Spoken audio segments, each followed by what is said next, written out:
and welcome back to Jazz I Am. We hope you've enjoyed the work of Talbek, and also we hope that you've had time to recharge because our second act is jam-packed with more fun to get us all the way into the afternoon. And right now, let's start with another panel discussion on international mobility initiatives for artists, professionals, and students. And so we welcome four experts that will talk about this topic. And right here next to me, you can see the moderator who's already ready, Cinzia Venier, who is the director of the Management and Productions Department at Taller de Músics. So we'll start in 30 seconds. Just a last minute reminder that you can participate and interact with the speakers through the chat that will appear on your screen. And don't worry if for some reason we don't have time to get to the questions, because we'll keep them and later on we could put you in contact with Cinzia. So take it away. The floor is yours. Thank you. You're welcome. Okay, bye. Bye. Hello, welcome everybody. My name is Cinzia Venier. I will moderate the panel of international mobility programs for artists, students, and music professionals. And I would like to introduce you like this organization that will be part of the panel. We will present two organizations that are focused on giving mobility opportunities to artists and music professionals. And on the other side, other two organizations that are also hosting international exchange for students, and on the other part, also they're inviting international professional in their events. So now I will introduce you our speakers. That they will briefly introduce their organization, and then we will start the discussion and the panel discussion. That I have questions for them. So welcome everybody. First of all, thank you very much for accepting our invitation. We are very glad that you are here with us. And so I will start with Markus Ratka. Markus Ratka, hello Markus. Hello. Hi, hello. Markus is the founder and the director of the Jam Lab University that is based in Vienna, Austria. Then we have Florian Allender. Florian Allender, hello. Hi, Florian. Hi, everyone. Hi. Florian Allender coordinates the Jasra. Jasra is a forum and also is a network for jazz professional coming from the region of. Can you tell the region of this called? Auvergne-Rhône-Alpes, the French. Auvergne-Rhône-Alpes, that is in France. Then we have Pablo Eulate. Hi, Pablo. Hi. Pablo. Hi, how are you? How are you? Okay, hi. Pablo Late coordinates the music department of Acción Cultural Española that is based in Madrid. And finally, we have Maria Lladó. Maria Lladó coordinates also the music department of Ramon Llull Institution. Hi, Maria. Hi, we can listen to you. Hi. Okay. Hi, everybody. Hi, hello. So let's start to present your organization. So Markus, would you like to start? Yes, thank you very much. So thank you very much for the invitation in general. Thanks to Jazz I Am, and I'm really looking forward to be part of this conversation here. And it's a pleasure for me to talk in behalf of Jam Music Lab University here in Vienna. And yes, I can give you a brief summary of our activities. So Jam Music Lab is a very new and young institute here in Vienna. The school started in 2011, and in 2017 it was accredited as a university by the city, by the state of Austria. And right now we are offering bachelor and master studies in music and music education in all sorts of majors, like instrumental subjects, but also composition and film scoring and so on. And the special thing about us is that we focus holistically on jazz and popular music. So jazz is kind of a focus, a real strong focus where we are coming from, but we are also very open for all sorts of electronic music, pop music, rock music, film music, and so on. So popular music in the widest sense. And of course, for Vienna, this is a pretty new development because we all know that we have very old and very good universities in the context of classical music, and they all have jazz departments, of course, but until now, there was no school which really focused on jazz and popular music, and this is what we are trying to do now. What could be interesting to know about us? We're a private university, so this also means for students that we are charging study fees. This is also pretty new in Austria because most of the education, also in terms of music, is public. We are a private school. In terms of artistic activities, we try to open up a lot of opportunities for the students to find their original interests and and can receive supports in their special talents. And we have a lot of cooperations with cultural companies here in Vienna, but also in the international context. We work together with radio stations, orchestras, researchers, and so on. At the moment, we have about 360 students and a staff of like 50 teachers. And we are here at the Gasometer, which is a very urban district in Vienna and which brings together a lot of shops and activities in the context of music. There is a big music hall and music stores and so on, and also other music schools. And what could be interesting as well. In terms of research and science, we are focusing on what you call artistic research, so like the reflection process on music production and artistic work in a very general sense, and of course on music education, since we are convinced that jazz and popular music offers a lot of new dimensions also in methods and didactics of music education. And we are just about to design and also an artistic doctor program. So far, we do not offer PhD or doctoral programs, but this is our next big plan in arts. So it will be a Dr. Artium. And yeah, I mean, we are happy to create a new focus here in Vienna. As I said, it's the city of classical music, but there is a lot of stuff also happening in terms of jazz and popular music. And we are happy to be part of this community here now. And we are trying to offer some nice stuff for the future. So thank you very much. This would have been my brief introduction to the university. Thank you very much, Marcus. Now I would like to introduce Florian Allender. So Florian, can you tell us something about Jasra? Yeah, hi everyone, and yeah, thank you, Jazayam and Taria, for the invitation, and congrats first for making this happening in online this year. So my name is Florian, and I'm working at Jasra, which is a platform or network that covers the Auvergne-Rhône-Alpes region in France, so in basically the French Alps.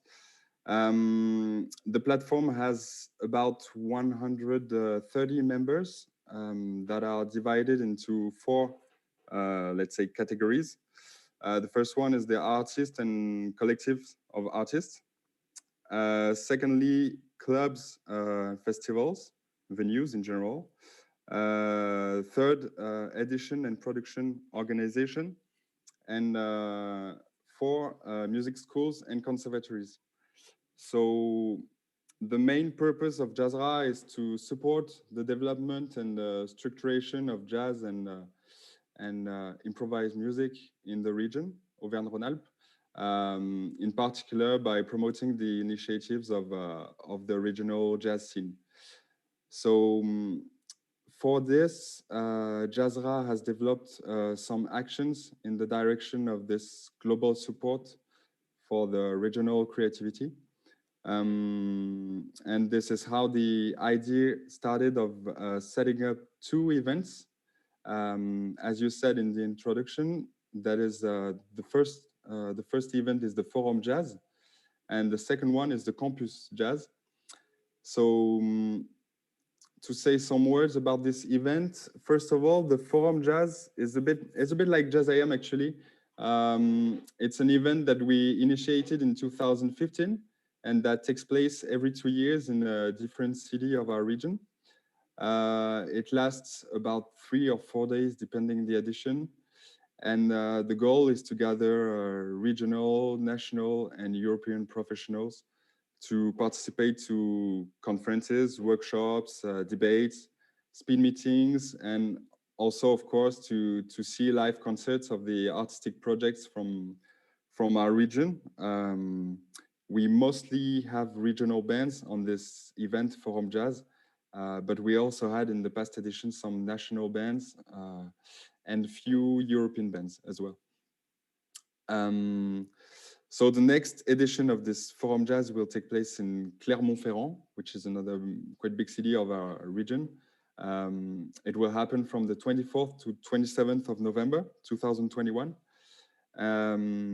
But we are now discussing with our board of members of maybe downsizing a little bit the event that was probably, to be quite honest, that was quite big to handle for a small team also, because we are only 2 employees at Jasra, and on the last editions there were about 40 showcase or concerts and about 20 conferences and workshops. So that's for the Forum Jazz, and the other event that we organize is the Campus Jazz, that is also carried out by Jasra, and that is this time gathering not professionals but students from our region, and it's a big gathering in a housing center in the Alps, so in the mountains. It's a very nice event, I have to say. And there also we organize workshops, concerts, and jam sessions for the students of our region. Beyond these 2 events, we also maintain support programs for young artists, young bands, and in general, we also organize activities for our members throughout the year. Now is also a bit of special time with the crisis and the COVID situation. So at the moment, we also do another job, which is to cooperate with different networks and federations to impulse a recovery plan on a regional scale. So basically, we made some proposals that are intended for the local authorities of our region, and they are made with the aim of advising them and informing them of the needs of the actors in the territory of the region Auvergne-Rhône-Alpes. So that's it for Jasra. So it's both a platform of discussions and actions. So thank you very much, Florian. I will see you do a lot of things actually. For the 2 people is very difficult to handle all of that.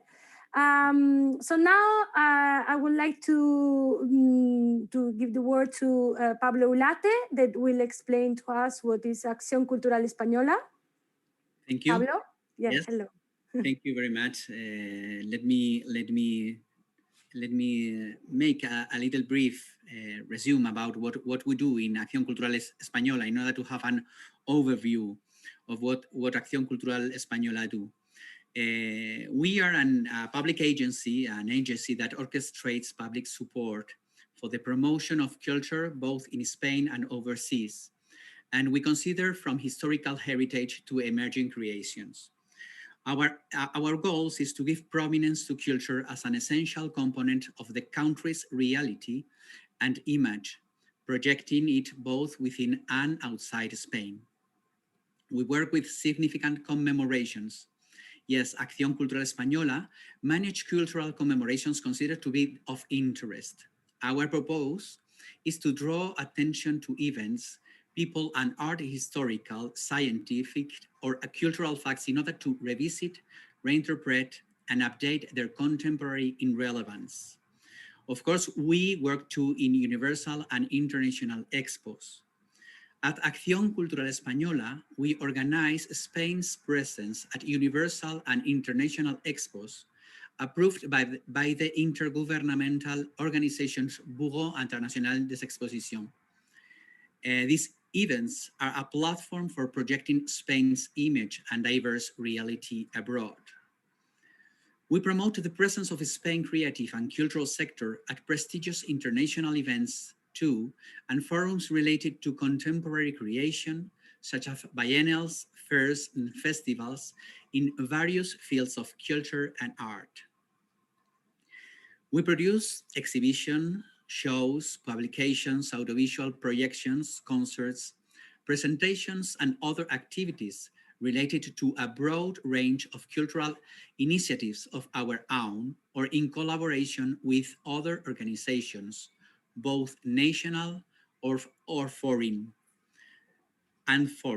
These activities can be complemented by side events such as workshops, interactive forums, meetings, etc. And one of our main goals is the internationalization of Spanish public. And for this goal, we promoting the internationalization of Spanish culture. We have several objectives, like giving visibility to the wealth and artistic quality of emerging contemporary creation, consolidate and expand the presence of emerging creators, national or resident, in the international area, promote and facilitate the professional networks, very important in cultural management, encourage the promotion and hiring the Spanish artists, professionals, or emerging national or resident cultural companies abroad. And promote, of course, actions in countries of strategic interest. Depending on the year, we have the different goals. But for the internationalizations, we developed the PICE program. PICE program is the program for the internationalization of Spanish culture that promotes the circulation of works, productions, artists, creators, agents, and cultural professionals through the mobility grants. The program also awards grants for international visitors, enabling foreign influencers to come to Spain. They can thus gain first-hand knowledge of what Spain's various cultural and artistic fields have to offer at festivals, fairs, and other events. Both types of grants, mobility and visitors, has been awarded into yearly calls for applications for each year. So it's promoting international presence of Spanish creators, professionals, and artists, give support for the Spanish cultural sector, both in the different fields of culture and in the new modes of production and distribution of the creative industries. We work really as acting as a facilitator. The program PICE gives priority to the proposals that are least consolidated in the creative sector, most in need of boosting their presence abroad, and characterized by reflecting most closely the contemporaneity, creativity, and plurality of Spanish culture today. The PICE is structured, as I said, in two lines of support: grants for visitors and mobility grants. Grants for visitors allow international agents, influencers, and planners from different areas of culture to gain first-hand knowledge, as I said, in Spain. Those candidates can be proposed by Spanish festivals or professional events. By the other side of the program, mobility grants allow foreign cultural organizations and institutions to include Spanish artists, professionals, or creators in their projects, activities, and programs. Acción Cultural Española gives an economic incentive for this purpose. Candidates can be proposed by foreign institutions like festival, auditoriums, programmers in general. Both types of award are granted under a system of joint financing with the beneficiary organizations and are designed to be complementary and coordinated. There is another third hand that is residencies for artists and creators. The purpose of residency programs is to provide the creators taking part in them with the time, space, and means to work abroad in optimal conditions. They are designed to facilitate participant maximum professionalizations through stays at centers of excellence or especially relevant to their creative development, as well as by equipping them with professional contacts in their particular field to further their creative career. And finally, in this goal to the internationalization, we want to develop the European Union cultural programs. We are interested in boosting the participation of Spanish projects related to the culture and creative sector with this program Europa Creativa. This program is designed to strengthen the contribution of European culture sectors to the EU strategy of job creation and sustainable and inclusive growth called Europa 2020. That's all for Acción Cultural Española at the moment. Okay, Thank you very much. Thank you very much, Pablo. And now let's introduce Ramon Llull institution that is based here in Barcelona. So, Maria, your turn. Thank you. Hi, everybody. I will be very short because I want to leave time to discuss. But yes, Instituto Ramon Llull is the international organization of culture and culture to promote Catalan cultural language abroad. It's an organization founded by the Catalan government, Balearic Island government, and now at this moment, City Hall of Barcelona. We promote Catalan cultural language abroad through three different departments. The language department, which is in charge of the dissemination of the Catalan language. We learn Catalan through agreement in different universities around the world, almost around 100 at those days. Then there is the literature and humanistic department in charge of the promotion of the literature department. And then is the performing and visual arts department in which music is inside, okay? So in this department, we take care, the main purpose is to promote Catalan performing arts and visual arts artists, which means music, theater, dance, cinema, art, architecture, design, and more. We try, it's very similar to ACE in some aspect, not all of them, but some, is to untitle and to promote the Catalan culture abroad. We define this section through three general programs, which are, of course, mobility. I think we're going to discuss later what is mobility nowadays with COVID situation, but it is still one of the main purposes. Mobility, then is the international collaboration, also very important, network collaboration between festivals, museums, theaters, performing arts, fairs, also clubs, auditorium, music halls, etc., in which Instituto Ramon Llull makes agreements to promote and to increase the Catalan program. Then the third one is also we are exploring and developing residency projects as ACE, because this one is to be at the very beginning of the creative process.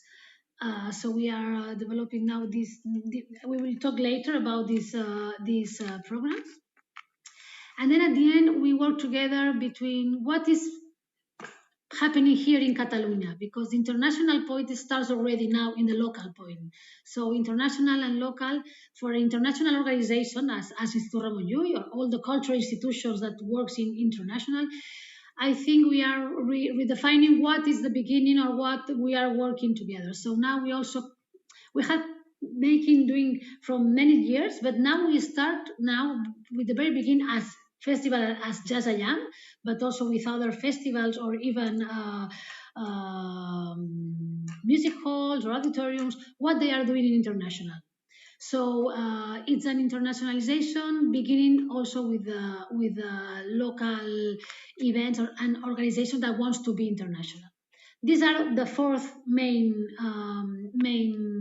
guidelines or artistic or strategic lines we are developing. I think we are going to talk later about what we want to do, what we are able to do from now on. But these are, I forgot to mention that the Instituto Ramon Llull has 4 delegations around the world. We have office in Berlin, London, Paris, and New York. And with a Catalan delegate of Ramon Llull in these cities. And through the website, you can find everybody, or these days will be very available to discuss whatever you need. Thank you, Cynthia. Hi, thank you very much, Maria. So what you said before, it's what is now mobility. We are going to talk about that. I mean, we know what was the past of the mobility. We would like to know what's the present and what is the future of the mobility. I mean, we all know we are still in a pandemic situation. The future is completely unpredictable. We don't know. We have hope for the future for 2021. But I would like to know, I mean, I know because also we have an organization and we know that we are struggling every moment, each moment with the problems, and we try to find solution every day. So I would like to know that if you can please explain me what was your experience this 2020, what was the problem you have to face, if you find some solution to support. For example, this question is more addressed to Ramon Llull ACE, Acción Cultural Española. If you find some solution during these years, and also I would like to know from Marcus and Florian, how was this 2020? I mean, we know that many mobilities, many exchanges have been canceled, postponed. Many tours also still are going on, but it's very difficult. So I would like to know your experience this year. So who wanna start? So let's start with you, Maria. Yeah. Okay. Yeah, Maria. Yeah. Thank you. No, what we happened. It was a pity, but Spain was one of the first territories with the lockdown very soon, in spite of other countries in Europe or in the world. So at the very beginning, institutions and governments need to be very, very fast to react, to listen what was happening and to adapt the general subsidies to help all the tours that were apparently cancelled, or it was changing dates. No, so the very beginning thing was to try to adapt the current subsidy lines to make all this administrative process, which is not easy, but yeah, we needed to adapt. So, and the local government give us very help to try to adapt the new situation to the sector. So that was the beginning.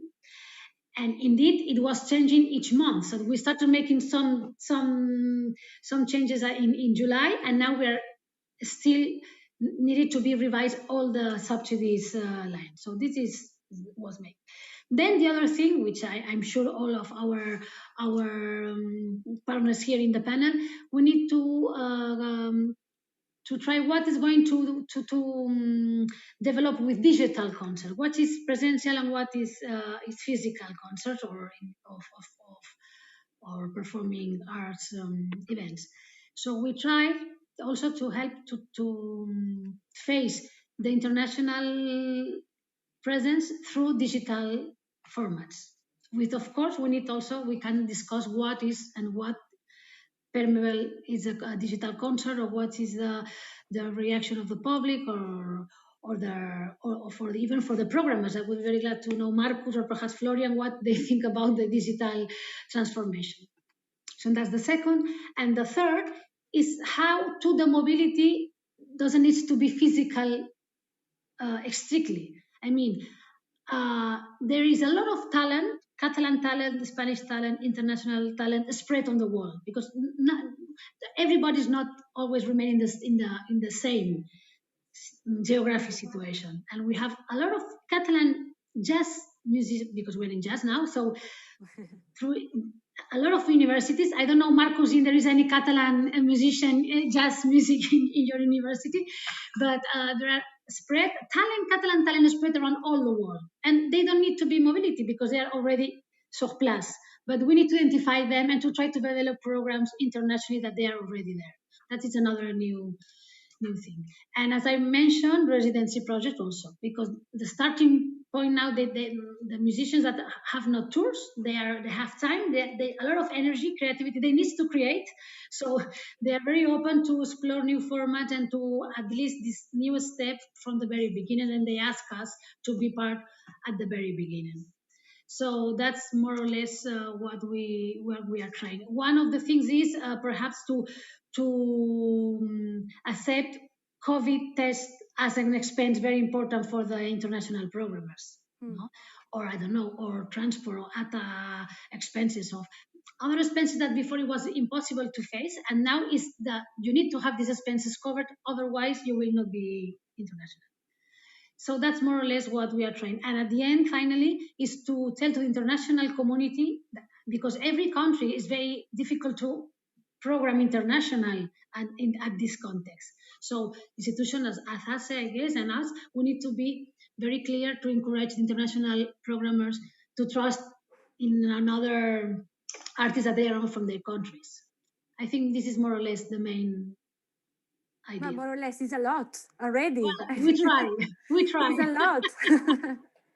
So thank you, Maria. And Pablo, what's about Acción Cultural Española? Yes, last month of March, we realized from one day to another that everything happens in our screens. So about our programs of mobility and visitors, almost 60 or 70% of the projects has been canceled. And at the same time, we've spent a lot of, almost all the year without presential activity. In front of this situation, we've been preparing ourselves in order to implement more digital version on our daily job. Now it's time to work in an hybrid way, how it is called, like the cars, hybrid way. Hybrid is the word. Presential or virtual participation, virtual in a digital form. Directly to the program PICE, Program of Internationalization of Spanish Culture, we are preparing a new edition of the PICE program. We hope to open the edition for this new edition for the mobility program the next January 15th, and visitors programs a month later, around February 15th. As you know, in the public administration, it's not very easy always to change the habits, no? So after that, what's the decision that we are taking is considering new items for the justification of the payments, because now not everybody now can't travel. Before we used to accept travel expenses and accommodations costs and maintenance and international transports, but now we want to include. We are waiting for the approval for reproduction rights, translations, internal travel insurance, publications, sound and visual record, and of course, economic consideration for dedication to the project, means a percent of the cachet, no? If we work with musicians, and if the musicians cannot travel to another country, we could have the festival, the foreign festival, perhaps paying an amount of the cachet, or perhaps helping to the edition, to the virtual edition of the festival. That's the main things that we are preparing right now. And at the same time, so there is another question, but perhaps it's for later. I have 3 questions for the after COVID. Ah, okay, perfect. So let's see now. I think we can talk about the future and the next step. So let's say, so Marcus and Florian. Marcus, I was this year's for the Jam Music Lab, and so I know that you were like doing Erasmus programs. What's happened this year? Well, yeah, like you said, in general, according to international activities as a university, of course, we are part of the Erasmus programs, and we are part of the Association of European Conservatories, and we have individual cooperation activities with other universities, and we are doing a lot of scholarships also in an international context to encourage people to come to our place at least. And of course, this year everything went unexpectedly wrong. So in March, we all learned that we had to stay at home. The government told us, like in the beginning of March, that we just had a couple of days to close everything down, but it was also in order not to stop teaching, but find solutions in the context of e-learning, online learning as far as possible for a music university. So the experience of the last semester until summer was a lot of improvisation and just trying the best that the whole system is not collapsing somehow. And then by now, bit by bit, we can really make analyze of our experience and learn out of these situations. And of course, we see that in the context of a music study, you have a lot of activities actually which work pretty well on e-learning and online learning, and sorts of blended learning contexts which bring together some activities at the school, but then also again like homework or seminars, virtual seminars, and so on.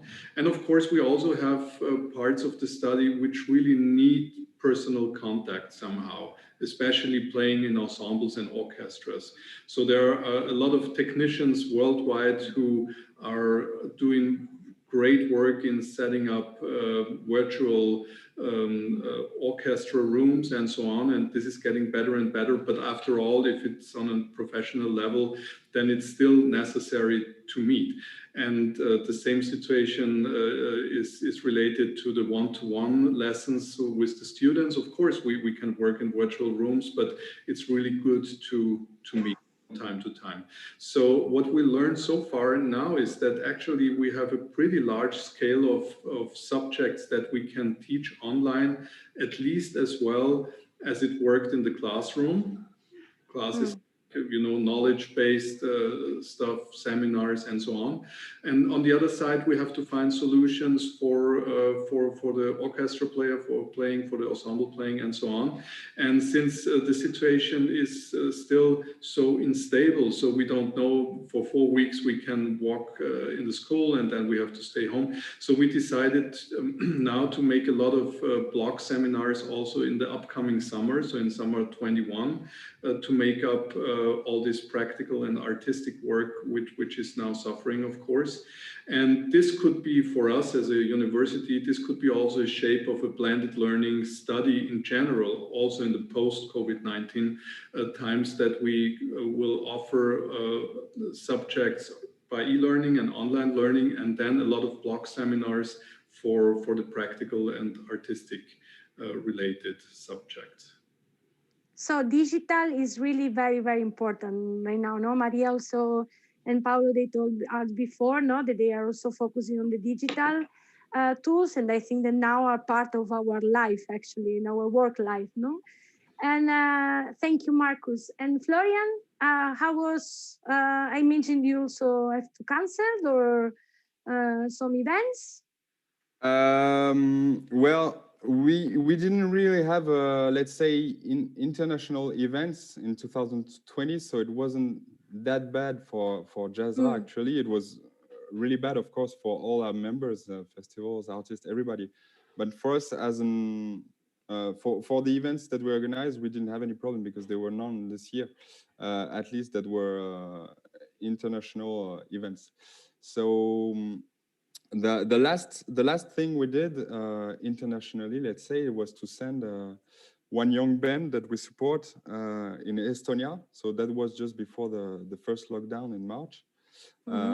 So we were lucky for that, but as everybody else, it was like Spain. I think almost in the same time there was the lockdown appeared, and of course the digital solutions arrived very quickly for everybody. But I think it's quite interesting because we organized a seminar, Jasra, with all our members in last September, so with professionals and musicians. And there were many professionals and musicians that were running for these digital solutions, but also many against this. So I think from my point of view, of course, digital can't be an end to our problems right now, because the end in our music sector, at least, is to bring the public to, let's say, real concerts. But it can be a good way to help communicate, and maybe several musicians, especially in jazz, have decided to develop now these digital tools, and maybe that's something they would have done more. Would have been more difficult before this crisis. But what I wanted to say also was that I think we can be quite lucky in France, because there were some helps from the government, and there are still some helps, financial helps from this government, and especially with the creation of the CNM in France in 2020, which is the National Center for Music. So it was created, it was planned to be created in 2020, and it arrived exactly during this crisis. So the Center for Music is dealing actually with the crisis, and so we have many helps for the musicians, but also for all the cultural organizations that at least help us and help everybody to survive. Let's say for the moment, it's not true for everybody, but it's mostly true for a lot of us. So that we were quite lucky that this Center for Music arrived this year, 2020, at least in France. So, and sorry, Florian. So, in this support, will it meant to carry on also like during 2021, or was just for 2020? Yeah, of course, it's something sustainable, but it took birth exactly during this crisis. So right now they are focused on special, let's say, crisis fundings, but in the future they are supposed to help. Everything that was helped before the crisis, and including the export and all the international aspects. So at the moment they are dealing with the crisis, but in the future they are supposed to deal with all the other aspects that were, normal before crisis. Thank you. So, and now just I will, so now that we are talking already about the future, so maybe you can tell us what will happen in 2021 for Jasra. Like you have your events, you have, you also work with Erasmus, so tell us.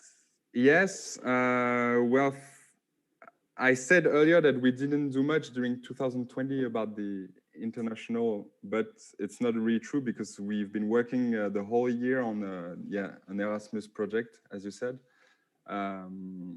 We started to build this project before the first lockdown in March, and we decided to carry on building the project, even though we had no idea where we were going to go with the COVID situation. So anyway, we submitted this Erasmus project in October, and we will get to know the answer in January 2021, and hope that we can do everything as planned. But the idea of the project, so we are 4 partners. Jasra is leading the project. Jam Music Lab is partner of the project, if it's accepted. Taller de Musique as well. We work with Susanna. And also the fourth partner is the Academy of Music and Theatre of Tallinn in Estonia. So 4 partners, we will have 3 kind of participants, which will be young artists from music schools and conservatories, artistic coordinators, so 1 coordinator per country, and the 3rd kind of participants will be the priority audiences, which will be participants from the poorer neighborhoods of the cities that are concerned by the project. So just to be quick, the main idea of the project is to organize 1 week of activity in each country. And this week of activity will include 1 production after each meeting of a musical repertoire, including in part of it the priority audiences.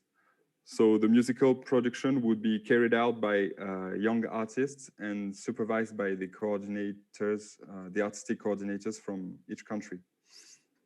During this week, there will also be a set of practical contents like conferences, masterclass, workshops, and everything.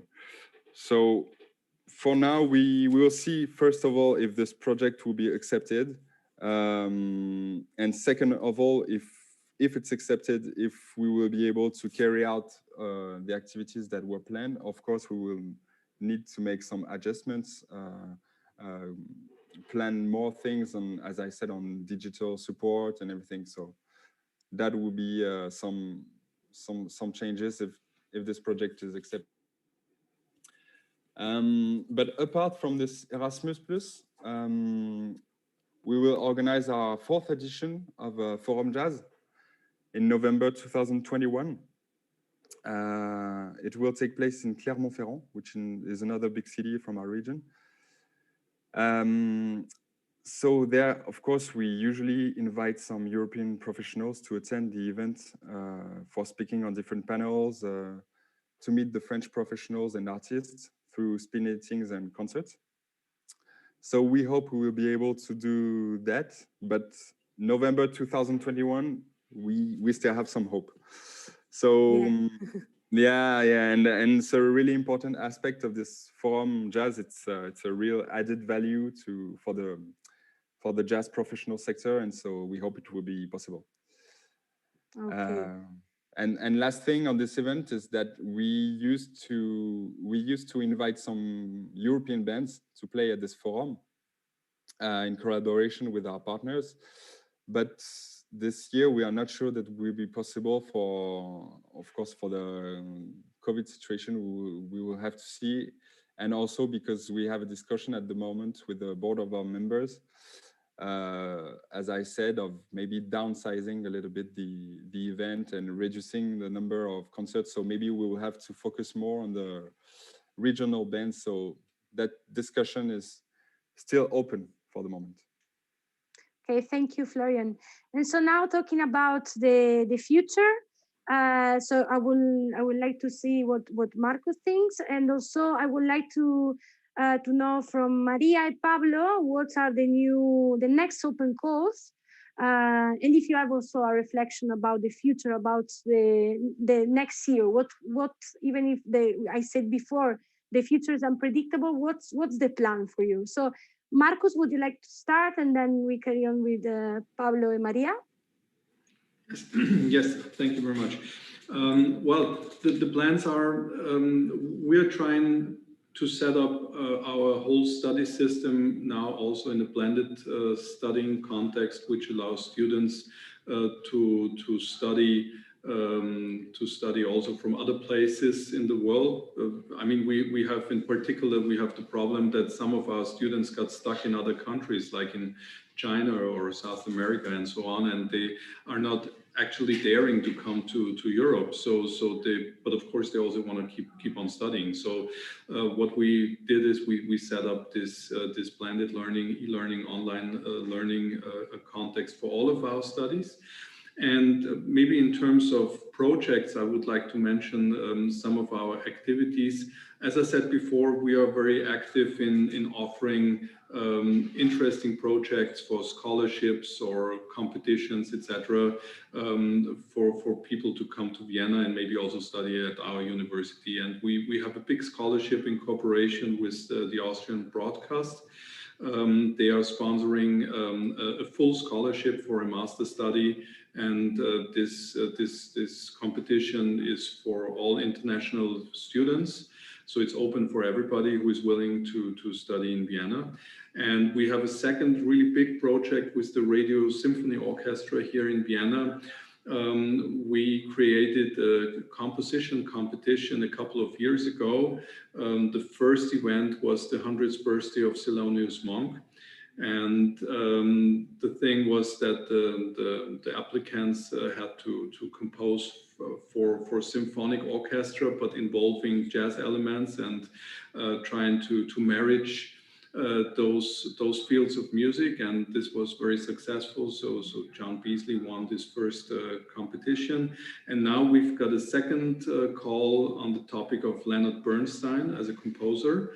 And this will be published very, very soon, so before Christmas for sure. And the winning piece will be performed next year in October in the big hall of the Vienna Concerthaus. So this is really a big deal. And we are all hoping that it will happen in general because of COVID, of course. And yeah, well, and then we have a lot of smaller activities as well going on, but maybe here are two examples of bigger projects which will happen if COVID is not too cruel to us. Okay, thank you very much, Marcus. They are telling me now that we are 5 minutes, 6 minutes. So Pablo, Maria, 3 minutes each. So let us know what are like the your view and the open calls. For the future, in Acción Cultural Española, we hope to open a new edition of the program of internationalization on January 15th for mobility program and February 15th for visitors programs. We've seen difficulties and opportunities in this situation. The difficulties is the quality of the experience for the audience, the economic questions for the musicians and organizers. But at the same time, we have seen opportunities.